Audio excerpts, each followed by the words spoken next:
action! Hi everybody, it's me, JBR, coming at you at Theater Thursday. You know, every Thursday I'm going to be doing a movie review. As last week I did Matilda. This week I'm going to be doing the movie Hercules, made by Disney in 1997. It's a really good movie, but I'm going to be giving all my reviews and my feedback on it. But if you have not seen the movie, even though it's an older movie, consider this your spoiler alert. Okay? You taking that into consideration? Okay. Okay, so Hercules stars a boy named Hercules. He was born into the gods, he's Zeus's and he's Zeus's son, and he's inherited to be a god. But there's this evil guy. His name is Hades. He runs the underworld. And he has a plan to take over Zeus, and he wants to run Olympus and rule all, and just be an evil dude. So what he does is he kidnaps young Hercules with his faithful but kind of stupid assistants, Pain and Panic. As you can tell by their names, they don't cause pain and panic, they take it in. So Pain is always hurting himself stupidly, and then Panic's always all over the place in a panic, freaking out. But he gives them the potion to make young Herc mortal, so that he could so they could later kill him. But later they end up failing, and he has to drink every last drop of this potion. You have to understand, but because they were scared by his soon-to-be parents, he didn't drink every drop of this potion. So he ended up still having his super strength, and he would later be adopted by his mortal parents and grown into a mortal life, never knowing that he was a god, or not knowing that he was meant to be with Zeus and everybody else until I think he was 18. But he grows up in the town that he grows up in. Nobody really accepts him. Nobody really understands him because of his super strength. He's constantly causing accidents and problems. He's constantly breaking stuff. And people think he's a freak, people think he's weird, and that he shouldn't belong, and that people think he's a circus freak, kind of, in that time and era.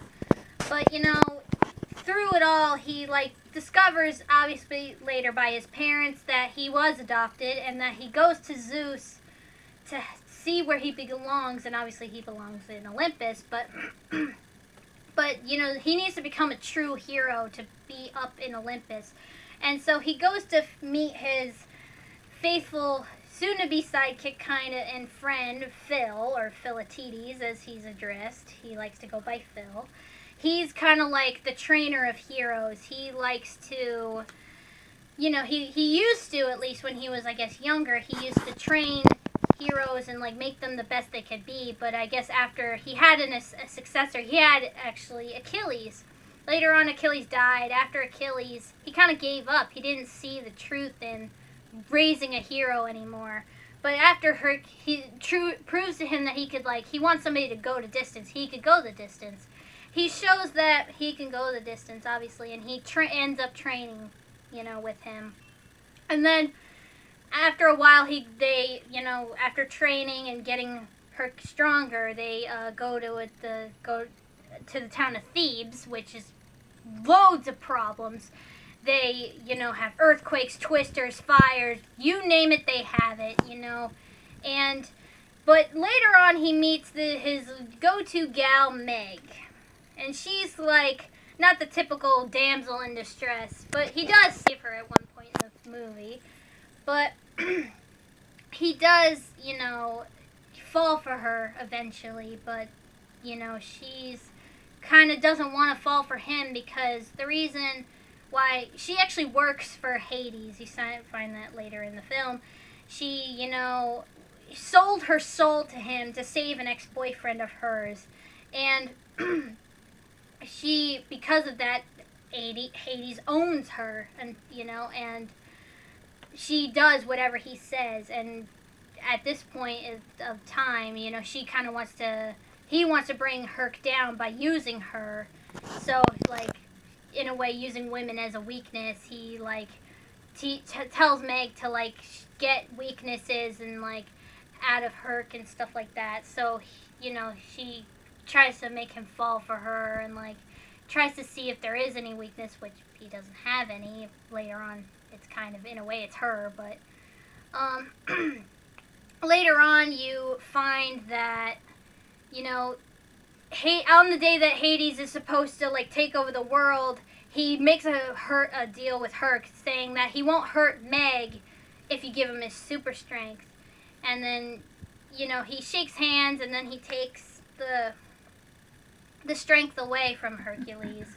And then, you know, he ends up having who we call Titans, these horrible monsters who control the Twisters, fires, earthquakes. And he rises them out of their jail, and he goes to, you know, hurt or take down Zeus. And, you know, Herc can't do anything now. He's mortal again. He can't do anything without his strength. You know, he's kind of pointless. But he still has to try to fight. He has to fight this big Cyclops that takes over the town of Thebes. But, you know, he starts to lose. But then, you know, Meg and Phil kind of inspire him. Even without his strength, he still, like, has a heart of a hero. So try to, like, fight on. And, you know, after that, you know, he ends up winning, but then he almost gets crushed by a pillar, and Meg pushes him out of the way, and then she gets crushed, but then he gets his strength back because Hades promised Hercules that she wouldn't get hurt, and she did, so he got his strength back, so the Hades deal was broken. And then after she was injured, he goes to help Zeus and help his dad, obviously his dad, to like fight off the Titans and you know, stop Hades. And then after he kind of like stops him, unfortunately Meg dies. You know, she dies of her injuries, and he goes to Hades to demand that he brings Meg back because she didn't do anything wrong. You know, he loves her, you know. And so he makes a deal with him again, saying, you like making deals.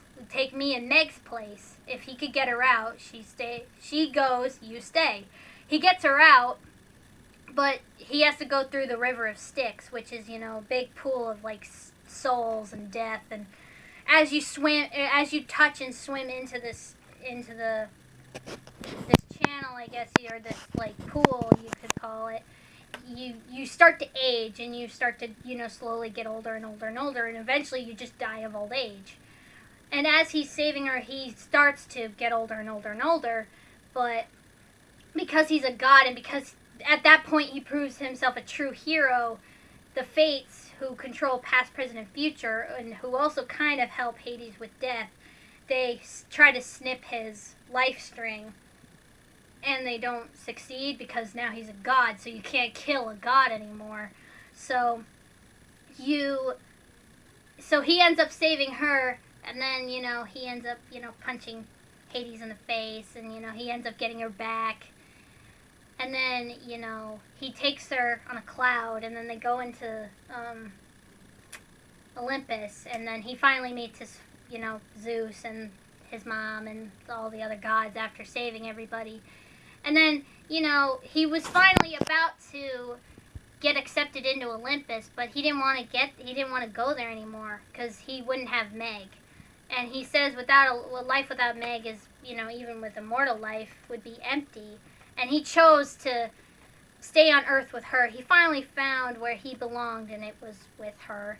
So, you know, after all, that was, you know, it's a really good movie. If I had to rate it, I'd give it like 4 stars out of 5. The only reason it doesn't get 5 is because technically, to history, like to the actual, you know, Hercules story, it's not accurate. There's a bunch of mixed stories and mixed things, you know, but I guess that's just Disney doing their own version. But that is my opinion. And watch the movie for yourselves, and then write down in the comments what you guys think. But that's it for this video. If you want to see more, like this video, subscribe, and I will see you guys next time. Bye!